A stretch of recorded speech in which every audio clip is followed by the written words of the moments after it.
Welcome back to the I-24 News Daily Debate. In the past month, more and more voices have been heard to support of a joint Jewish-Palestinian state as the best solution to the Israeli-Palestinian conflict. Is a binational state better solution? Two states, an Israeli state and a Palestinian state living side by side.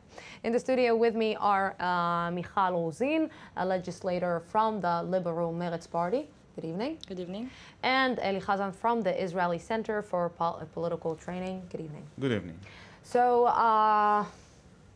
gentlemen, gentlemen, do you think that a two-state solution is the only solution that we have? Unfortunately, yes. I don't like the idea, but I believe that reality leaves us no choice, but it depends on the circumstances. I believe in the solution of Benjamin Netanyahu from June 2009, Palestinian state next to Israel, demilitarized country, unified Jerusalem, a recognition in the Jewish state, and from now on we can continue. I don't believe that the Palestinian side will agree to these terms, but we have started the negotiation. I think it's a good and blessed. We have to see what we'll have. The solution that my friend here is describing is not existing in the real world.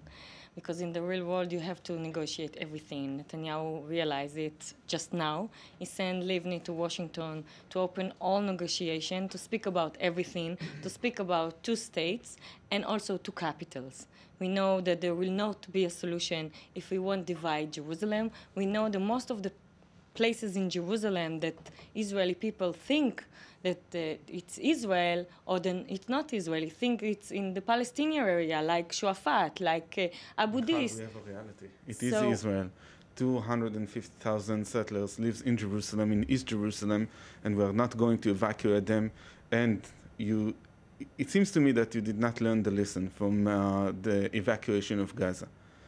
The evacuation of Gaza was one-side decision. It wasn't a negotiation. It wasn't a peace process. Of course, it was a decide of Sharon. He was prime minister. He decided to go out. We said we support it because we think we have to go out from the Gaza Strip. But we said, in the same time, we said you have to negotiate. You have to make it part of an arrangement with the Palestinian authorities. And this was the mistake. We tried, I'm sorry to disturb you, but we tried to negotiate with the Palestinians during the Oslo days, and we know the results of this negotiation. Therefore, this is why I believe in Netanyahu's point of view. We are doing that with caution. We have a new chief, it seems that we have a new chief in the region. John Kerry, 2 days ago, stated and said two states solution. He said it at least 4 times in his small speech that we all want. It will happen in 9 months. So can we actually come and say, no, Mr. Kerry, you're trying to say something. We are not agreeing with you. We will keep on going in our way. In what you're saying, it's Israeli Prime Minister Benjamin Netanyahu's way. That is a negotiation. We are starting to negotiate. We don't know what we'll have in the end.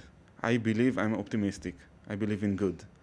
Let's continue. You're optimistic? Yes, I'm optimistic. But you said that we'll not divide Jerusalem. You said we have united Jerusalem. We have a reality. I would like to the remind you. The settlement will stay. Michal, they will be negotiation and will be peace process I would like to remind you that arrangement. Michal, I would like to remind you that after the election of 1992, before the election, Yitzhak Rabin promised not to discuss about the Golan Heights. And immediately right after, he started the negotiation about the Golan Heights, and it did not succeed. We have reality. And at least we must be optimistic. The Syria, it's different. It's a different issue. Now it's different issue. All the time. It's different issue from the Palestinian issue. I would like to remind you that in your camp you are connected. But I want to say something about your government. Your government has a split identity. They don't know what they want. In one end, they're sending Livni to start a negotiation in Washington. Too, Sorry? Isn't it your government too? it's my government, but I didn't elect it. I didn't support her, and I don't support her now. I'm trying to be I believe this government goes to the consensus of the population. But in one end, they support the negotiation. In the other end, yesterday in the Knesset, they stand up, Bennett and Tzipi Chotobeli and other people, and Akunis stood up and said there will not be a solution of two states. So I asked the Prime Minister, maybe you come up and say to us, what will be here? What do you want? What is your agenda? And he's silent. We don't know what the government wants. It's a split government. He said that out loud in June 2009. And very clear, two-state solution with preconditions that we are insisting, that we are supported in these conditions. The big problem of Netanyahu, it's his party. Because, you know, he has more than 70 member of Knesset that want to be pro the arrangement and pro peace process, but his party is against it. Michal, the coalition consists of different parties. That Noah, Yesh Atid, and part of the Likud support the two-state solution. A little bit schizophrenic, you know? I think it's much more better than the coalition. No, but without the Likud, he cannot do anything. This is something that we all know. But I have to ask you something. Everybody it's been more pessimistic than optimistic about the situation, and it seems here that you're not optimistic either about the new situation. I'm very optimistic. We have started something which is very important. I'd like to remind you the situation before the negotiation. It was a kind of stagnation between the Israelis and Palestinians. We have succeeded to break the stagnation. We have started something, and I'm optimistic. I'm not optimistic. I'm very glad that we start negotiation again. But I think unless I know what Netanyahu is... a Palestinian delegation in the Knesset does not make you optimistic? Yes, it's optimistic, but who was there? Okay, the member of Knesset from the middle and the left parties. I didn't see the Likud party. I didn't see the Israel Beiteinu party. I didn't see, of course, Bennett party. No, I'm not optimistic because at the end, the government needs to deal with the agreement. If it would be an agreement, we are going to a referendum, and you know exactly what would be the results. That's my problem. Again, a referendum bill that passed yesterday is trying to block the agreement. Not at all. It's trying to say, you know what, even if the government decide we want the agreement, even if the Knesset vote pro the agreement, we will let the people decide. I think this is democracy. The public decide. There are elections in Israel, and the public decide already. This is democracy. What kind of state do you see? To have an election. Mrs. Rozin, what kind of state do you see? What is the state that you see? Do you see us one state, Palestinians and Israelis are living one next to the other in the big holy land, or a binational, or what exactly? A binational state will end the Zionist dream. It will end the Zionist, I agree with you, totally. The Zionist state. It's good that we agree on that. And I think it's going to be the end of the Jewish people state. I think we need to have two states, one next to each other, the Israeli state and the Palestinian state. Of course, the minority of the Arab will stay with us. They are part of Israel, and they have to have an equality in everything, equality rights. So I think the only solution that we will stay a Jewish with majority Jewish state and a democratic state is to have two states, one by each other. You know, this phrase, Jewish and democratic, is always problematic here in Israel because Israeli Arabs are seeing it that you cannot be Jewish and democratic at the same time. It's just one contracts the other. I completely disagree. This is the situation for 66 years, nearly 66 years. We have a strong Supreme High Court. Although we have, it is very delicate and very fragile, we managed to live together, one with each other. I think I see the reality completely different than you see the reality. We succeed until this government, because that's exactly my problem with the threshold that they try now to raise, you know, for 4%, to double the threshold. I think that's the problem, because we have to see if we want to be democratic with the majority of the Jewish people in Israel state. We need to be very open-minded, to see, to be, not to block the Arab parties to get inside the Knesset, to say their voices, not to block the opposition as they want to Michal, do now. I cannot understand that, and I tell you why. In Germany, the threshold is 5%. It's a different country. In New Zealand, they don't it's have 5%. so many in Turkey, kind of other. It's 10%. No, it's another country. I know exactly what you mean. I know also in Netherlands and also in Germany. It's not like Israel.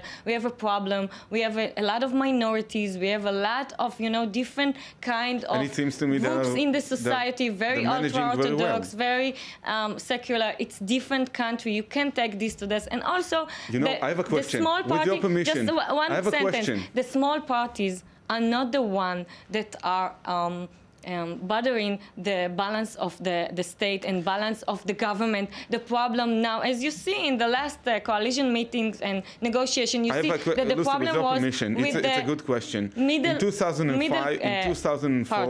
In 2004, we passed a bill which increased the threshold into 2%, and you voted for it.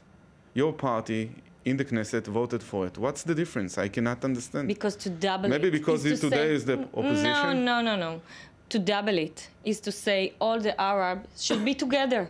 And this is a racist law. It said all the Arabs are the same. You should be together. I can tell you of one member of the Knesset that come this week in the Knesset to the Arabic member of the Knesset saying, what are the difference between you? It's exactly like saying, what is the difference between Shas and Meretz? They're all Jewish people, so why you cannot be in the same party? They are not the same. But the amount of parties that we have here in Israel, doesn't it make life harder on a prime minister to create a government and a stable government in the state of Israel? The problem is not to make the government. The problem is with, you know, the agenda that the government is going to. If they have a vision, if they have a dream, if they know where they're going to, so they will lead. The problem is with the leadership, not with the stability.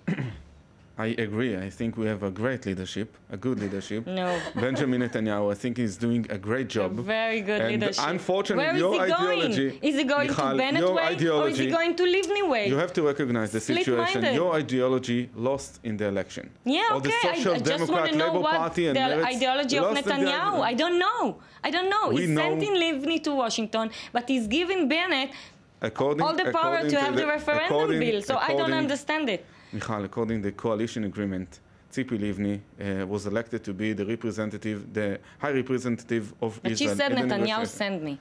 And all the governments support me. And Bennett says, there is no way there will be two states. We are a democratic, Michal, we are a democratic country. According to the... but the government has to have the same way. In a case that the Jewish House, Abait Yehudi party, will decide not to agree about this agreement, we heard that Sheli Yachimovich, the head of the Labor Party, said that, and also Meretz said that they're going to give him... No, I do not count on you. I tell you why. Because if we are going... I tell you why. Netanyahu is counting on I tell you why. There is a blogger in Israel. The name is Neri Avneri. And he's uploading to the YouTube a lot of movies from the Israeli politics all over the years. And this week he uploaded a movie about the Y Plantation Agreement. When Netanyahu came back to Israel, he had the promise of the Labour Party that they will support him after the agreement. And unfortunately, you know what's happened in 1999.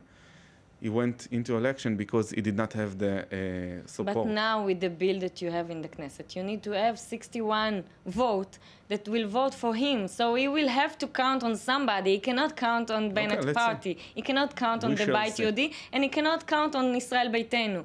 If he really wants peace process and peace agreement, I don't believe he wants that. I don't believe he wants that. Can he count on Meretz?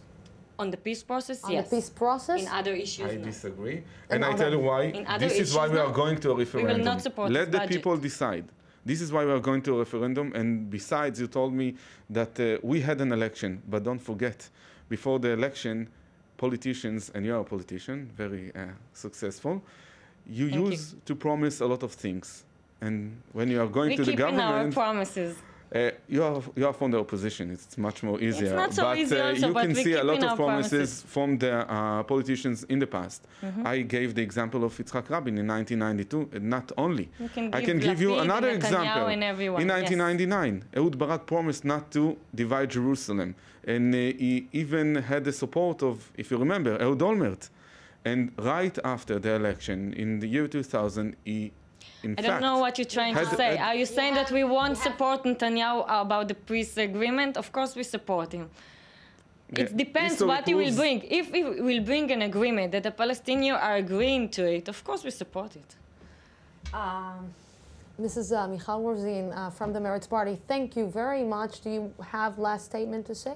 No, I just hope, and I want to be optimistic. I hope because I know that's the only solution that can be two states, one near each other.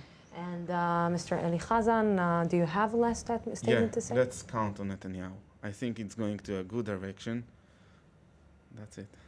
Eli Hazan from the Israeli Center for Politics Training and Michal Rozin from the Meretz Party. Thank you very much for being here with me.